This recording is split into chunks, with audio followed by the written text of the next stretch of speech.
Hi friends, welcome back to GK kitchen YouTube channel. ಇವತ್ತು ನಾನು simple ಆಗಿ ನುಗ್ಗೆ ಸೊಪ್ಪು ಹಾಕಿ ಒಂದು ಪಲಾವ್ ತರ ಮಾಡಿ ತೋರಿಸ್ತೀನಿ. ತುಂಬಾನೇ ಚೆನ್ನಾಗಿರುತ್ತೆ. ನುಗ್ಗೆ ಸೊಪ್ಪು ಅನ್ನ ಅಂತ ಇದು ನೋಡಿ. ಸ್ವಲ್ಪ ನುಗ್ಗೆ ಸೊಪ್ಪನ್ನ ನೀಟಾಗಿ ಎಲೆಯಲ್ಲೆಲ್ಲ ಬಿಡಿಸ್ಕೊಂಡು ತೊಳೆದು ಇಟ್ಕೊಂಡಿದ್ದೀನಿ. ಆಮೇಲೆ ಸ್ವಲ್ಪ ಕರ್ಬೇ ಸೊಪ್ಪು, ಒಂದು 2 ಆಪಲ್ ಟೊಮೆಟೊ ಇದನ್ನ ಉದ್ದುದಕ್ಕೆ ಈ ತರ ಹಚ್ಕೊಂಡಿದ್ದೀನಿ. ಸಾಂಬಾರು ಈರುಳ್ಳಿ ಹಾಕೊಂಡ್ರೆ ಇದಕ್ಕೆ ಒಂದು ಟೇಸ್ಟು. ನಾನು ಸ್ವಲ್ಪ ಒಂದು ಕೈ ಹಿಡಿಯಷ್ಟು ಸಿಪ್ಪೆ ತೆಗೆದು ಹಾಗೆ ಉಂಡುಂಡೆ ಇಟ್ಕೊಂಡಿದ್ದೀನಿ. ಮತ್ತೆ ಒಂದು 10 ಎಸಳು ಬೆಳ್ಳುಳ್ಳಿನ ಬಿಡಿಸಿ ಜಜ್ಜಿಟ್ಕೊಂಡಿದ್ದೀನಿ. ಮತ್ತೆ ನೋಡಿ, ನಾನು ಯಾವ ಗ್ಲಾಸಲ್ಲಿ ಒಂದು ಲೋಟ ಅಕ್ಕಿ ತಗೊಂಡಿದ್ದೀನಿ, ಅದೇ ಗ್ಲಾಸಲ್ಲಿ 1/4 ಕಪ್ಪಷ್ಟು ತೊಗರಿ ಬೇಳೆ, 1/4 ಕಪ್ಪಷ್ಟು ಮೈಸೂರು ಬೇಳೆ, 2 1/4 ಕಪ್ಪು, ಇದು 1 ಕಪ್ಪಷ್ಟು ಅಕ್ಕಿ ತಗೊಂಡಿದ್ದೀನಿ. ಇವಾಗ ಹೇಗೆ ಮಾಡೋದಂತ ತೋರಿಸ್ಕೊಡ್ತೀನಿ. ಇವಾಗ ನೋಡಿ, ಒಂದು ಚಿಕ್ಕದು ಕುಕ್ಕರ್ ಇಟ್ಕೊಂಡಿದ್ದೀನಿ. ಅದಕ್ಕೆ ಸ್ವಲ್ಪ ಎಣ್ಣೆ ಹಾಕೊಳ್ಳೋಣ. ಸ್ವಲ್ಪ ನೋಡಿ, ಇದರಲ್ಲಿ ನೀರಿದೆ. ನೀರಿದ್ದಾಗೆ ಹಾಕೊಂಡ್ಬಿಟ್ರೆ ಚಿಟಪಟ ಅಂದ್ಬಿಡುತ್ತೆ ಎಣ್ಣೆ ಎಲ್ಲ. ಸ್ವಲ್ಪ ಇದು ಡ್ರೈ ಆಗಿಬಿಡಲಿ. ನೋಡಿ, ಒಂದು ಕುಕ್ಕರ್ ಇಟ್ಕೊಂಡು ಇವಾಗ ನೋಡಿ ನೀರೆಲ್ಲ ಡ್ರೈ ಆಗಿದೆಯಲ್ಲ, ಇದಕ್ಕೆ ಸ್ವಲ್ಪ ಎಣ್ಣೆ ಹಾಕೊಳ್ತಾ ಇದ್ದೀನಿ. ಇದಕ್ಕೆ ನಾನು ಯಾವುದೇ ರೀತಿ ಚಕ್ಕೆ, ಲವಂಗ, ಶುಂಠಿ, ಬೆಳ್ಳುಳ್ಳಿ ಪೇಸ್ಟು ಯಾವುದೂ ಹಾಕೊಳ್ತಾ ಇಲ್ಲ. ತುಂಬಾನೇ ರುಚಿಯಾಗಿರುತ್ತೆ. ನುಗ್ಗೆ ಸೊಪ್ಪು, ಸಾಂಬಾರು ಈರುಳ್ಳಿದೆ ಒಂದು ಟೇಸ್ಟ್ ಇದಕ್ಕೆ. ಇವಾಗ ನೋಡಿ, ಎಣ್ಣೆ ಕಾದಿದೆ. ಜಜ್ಜಿರೋ ಅಂತ ಬೆಳ್ಳುಳ್ಳಿನ ಇದಕ್ಕೆ ಹಾಕೊಳ್ತಾ ಇದ್ದೀನಿ. ಉಂಡೆ ಕೂಡ ಹಾಕೋಬಹುದು. ಸುಮ್ಮನೆ ಮಕ್ಕಳು ದೊಡ್ಡವರೆಲ್ಲ ತೆಗೆದಿಟ್ಬಿಡ್ತಾರೆ. ಒಬ್ಬೊಬ್ರು ಬೆಳ್ಳುಳ್ಳಿ ಇಷ್ಟನೇ ಪಡೋದಿಲ್ಲ. ಅದಕ್ಕೋಸ್ಕರ ಸ್ವಲ್ಪ ನಾನು ಫ್ಲೇವರ್ ಚೆನ್ನಾಗಿರುತ್ತೆ ಅಂತ ಜಜ್ಕೊಂಡಿದ್ದೀನಿ. ನೋಡಿ, ಕರ್ಬೇ ಸೊಪ್ಪು ಕೂಡ ಜೊತೆಗೆ ಹಾಕೊಂಡ್ಬಿಡ್ತೀನಿ. ಹಾಕೊಂಡು ಸ್ವಲ್ಪ ಇದು ಹಸಿ ಸ್ಮೆಲ್ ಹೋಗಂಗೆ ಫ್ರೈ ಮಾಡ್ಕೊಳ್ಳೋಣ. ನೋಡಿ, ಇವಾಗ ಬೆಳ್ಳುಳ್ಳಿ ಮತ್ತು ಕರ್ಬೇ ಸೊಪ್ಪು ಫ್ರೈ ಮಾಡ್ಕೊಂಡಿದ್ದೀವಿ. ಇವಾಗ ಈರುಳ್ಳಿ ಹಾಕೊಳ್ತಾ ಇದ್ದೀನಿ. ಸಾಂಬಾರು ಈರುಳ್ಳಿ ತುಂಬಾ ಚೆನ್ನಾಗಿ ರುಚಿ ಕೊಡ್ತಿದ್ದಕ್ಕೆ. ನೋಡಿ, ಇದನ್ನು ಒಂದು 2 ನಿಮಿಷ ಫ್ರೈ ಮಾಡಿಕೊಂಡ್ರೆ ಸಾಕು, ಜಾಸ್ತಿ ಫ್ರೈ ಮಾಡೋದು ಬೇಡ. ಇವಾಗ ಸಾಂಬಾರು ಈರುಳ್ಳಿ ಹಾಕೊಂಡು ಫ್ರೈ ಮಾಡಿದ್ಮೇಲೆ ನುಗ್ಗೆ ಸೊಪ್ಪು ತೊಳೆದಿರೋಂಥದ್ದನ್ನ ಹಾಕೊಳ್ತಾ ಇದ್ದೀನಿ. ನೀರೆಲ್ಲ ಹಿಂಡಿಬಿಟ್ಟು ಹಾಕೊಳ್ಳಿ, ಚೆನ್ನಾಗಿ ಬರುತ್ತೆ. ನೋಡಿ, ಇವಾಗ ನುಗ್ಗೆ ಸೊಪ್ಪೆಲ್ಲ ಹಾಕೊಂಡ್ಮೇಲೆ ಚೆನ್ನಾಗಿ ಫ್ರೈ ಮಾಡ್ಕೊಂಡಿದ್ದೀನಿ. ಇವಾಗ ಟೊಮೆಟೊ ಹಣ್ಣು ಹಾಕೊಂಡ್ಬಿಡೋಣ. ಹಾಕೊಂಡು ಚೆನ್ನಾಗಿ ಇದನ್ನು ಹುರ್ಕೋಬೇಕು.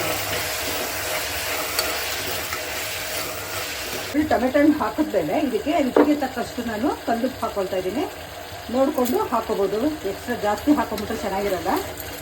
ನೋಡಿ, ಇವಾಗ ಟೊಮೆಟೊ ಹಣ್ಣು ಉಪ್ಪೆಲ್ಲ ಹಾಕಿದ್ಮೇಲೆ ಇವಾಗ ನಾನು ಇದಕ್ಕೆ ರುಚಿಗೆ ತಕ್ಕಷ್ಟು, ಅಂದರೆ ನಮಗೆ ಖಾರ ನಾವು ಎಷ್ಟು ಯೂಸ್ ಮಾಡ್ತೀವಿ ಅಷ್ಟು ನೋಡಿಕೊಂಡು ಇದಕ್ಕೆ ಮಾಮೂಲಿ ನಾವು ಡೈಲಿ ಸಾಂಬಾರಿಗೆಲ್ಲ ಯೂಸ್ ಮಾಡ್ತೀವಲ್ಲ, ಸಾಂಬಾರು ಪುಡಿ, ಅದನ್ನು ಹಾಕೊಳ್ತಾ ಇದ್ದೀನಿ. ಹಾಕೊಂಡು ಒಂದು ಸತಿ ಇದನ್ನು ಮಿಕ್ಸ್ ಮಾಡ್ಕೊಳ್ಳೋಣ ಚೆನ್ನಾಗಿ. ನೋಡಿ, ಇವಾಗ ಸಾಂಬಾರು ಪುಡಿ ಎಲ್ಲ ಹಾಕಿದ್ಮೇಲೆ, ಉಪ್ಪು ಹಾಕಿದ್ಮೇಲೆ ಸ್ವಲ್ಪ ಇದಕ್ಕೆ ಅರಿಶಿನ ಪುಡಿ ಹಾಕೊಳ್ತಾ ಇದ್ದೀನಿ. ನೋಡಿ, ಇವಾಗ ಇದಕ್ಕೆ ಲೋ ಫ್ಲೇಮ್ ಮಾಡ್ಕೊಂಡು ಸ್ವಲ್ಪ ನೋಡಿ, ತೊಗರಿ ಬೇಳೆ, ಮೈಸೂರು ಬೇಳೆ ಮತ್ತು ಅಕ್ಕಿ 3 ತೊಳ್ಕೊಂಡು ಇವಾಗ ಹಾಕೊಬಿಡೋಣ ಇದಕ್ಕೆ. ಇವಾಗ ನೋಡಿ, 2 ರಿಂದ 3 ಸತಿ ನಾನು ಅಕ್ಕಿ ಮತ್ತು ತೊಗರಿ ಬೇಳೆ, ಮೈಸೂರು ಬೇಳೆ ತೊಳ್ಕೊಂಡಿದ್ದೀನಿ. ಇದಕ್ಕೆ ಹಾಕೊಳ್ತಾ ಇದ್ದೀನಿ. ನೋಡಿ, ಮಕ್ಕಳು ನುಗ್ಗೆ ಸೊಪ್ಪು ಅದೆಲ್ಲ ಪಲ್ಯ ಎಲ್ಲ ಇಷ್ಟಪಡೋದಿಲ್ಲ. ದೊಡ್ಡವರಾದರೆ ತಿನ್ಬಿಡ್ತಾರೆ. ಇದರಲ್ಲಿ ಮೂಳೆಗೆಲ್ಲ ತುಂಬಾ ಶಕ್ತಿ ಇರುತ್ತೆ ಈ ನುಗ್ಗೆ ಸೊಪ್ಪಲ್ಲಿ. ನುಗ್ಗೆಕಾಯಿ ಸೊಪ್ಪು, ನುಗ್ಗೆಕಾಯಿ ಎಲ್ಲ ತುಂಬಾ ಒಳ್ಳೆಯದು. ಈ ಥರ ಮಾಡಿಕೊಟ್ಬಿಟ್ರೆ ಅವ್ರಿಗೆ ಗೊತ್ತೇ ಆಗೋದಿಲ್ಲ, ತಿನ್ಕೊಂಡ್ಬಿಡ್ತಾರೆ. ನೋಡಿ, ಇವಾಗ ಫುಲ್ಲು ಹಾಕೊಂಡ್ಮೇಲೆ ಒಂದ್ಸತಿ ಈಗ ಮಿಕ್ಸ್ ಮಾಡ್ಕೊಳ್ಳೋಣ ಇದನ್ನ. ಆಮೇಲೆ ನೀವು ಅರ್ಜೆಂಟ್ ಇದ್ರೆ ಬೇಕಾದ್ರೆ ಇದಕ್ಕೆ ಬಿಸಿನೀರು ಕೂಡ ಕಾಯಿಸಿ ಹಾಕೋಬೋದು, ಇಲ್ಲಾಂದರೆ ತಣ್ಣೀರು ಕೂಡ ಹಾಕೋಬೋದು. ಇವಾಗ ನಾನು ಅಕ್ಕಿ 1 ಗ್ಲಾಸು ಮತ್ತು ತೊಗರಿಬೇಳೆ, ಮೈಸೂರು ಬೇಳೆ ಅರ್ಧ ಗ್ಲಾಸ್ ತೊಗೊಂಡಿದ್ದೀನಲ್ವಾ, ಅದನ್ನು ನಾವು ಕರೆಕ್ಟಾಗಿ ಈಕ್ವಲ್ ಮಾಡಿ 1 ಗ್ಲಾಸ್ ಅಕ್ಕಿಗೆ 2 ಗ್ಲಾಸ್ ನೀರಲ್ಲಿ ಇವಾಗ ನಾನು 2 ಗ್ಲಾಸ್ ಆಗಿದೆ. ತೊಗರಿಬೇಳೆ ಮತ್ತು ಮೈಸೂರು ಬೇಳೆ 1 ಗ್ಲಾಸು, ಅಕ್ಕಿ ಮತ್ತು 1 ಗ್ಲಾಸ್. ಇವಾಗ ಇದಕ್ಕೆ 4 ಗ್ಲಾಸ್ ನೀರು ಹಾಕ್ಕೊಳ್ತಾ ಇದ್ದೀನಿ.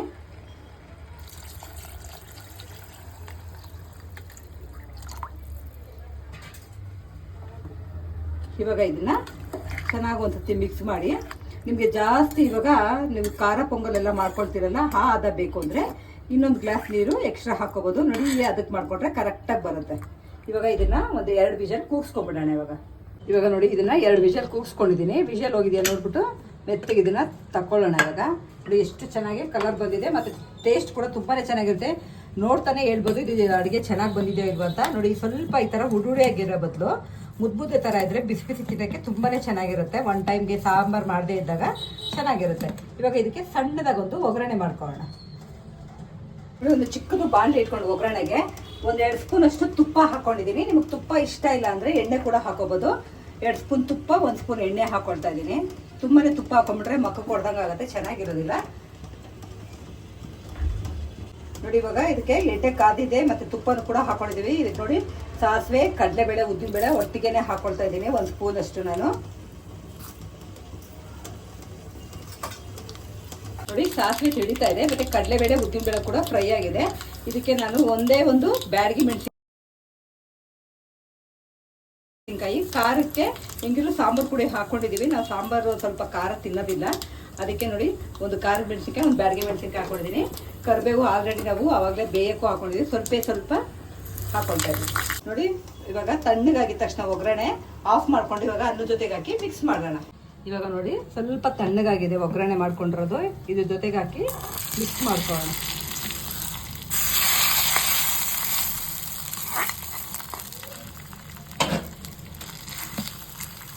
ನೋಡಿ ಬಿಸಿ ಬಿಸಿಯಾಗಿ ನುಗ್ಗೆ ಸೊಪ್ಪು ಹಾಕಿರೋ ಅನ್ನ ಸೂಪರಾಗಿ ರೆಡಿಯಾಗಿದೆ. ಒನ್ ಟೈಮ್ಗೆ ನೀವು ಮಾಡ್ಕೊಂಡು ಆರಾಮ್ಸೆ ತಿನ್ಬೋದು. ಮಕ್ಳಿಗೂ ಅಷ್ಟೇ ತುಂಬಾ ಸಾಫ್ಟ್ ಆಗಿರುತ್ತಲ್ವ, ಅವ್ರಿಗೇನು ಮಿದಿಯಂತ ಅವಶ್ಯಕತೆ ಇಲ್ಲ, ಹಾಗೆ ಕೊಟ್ಬಿಡ್ಬೋದು. ಮತ್ತು ನುಗ್ಗೆ ಸೊಪ್ಪು ಕೂಡ ತಿನ್ನೋದಿಲ್ಲ ಮಕ್ಕಳು.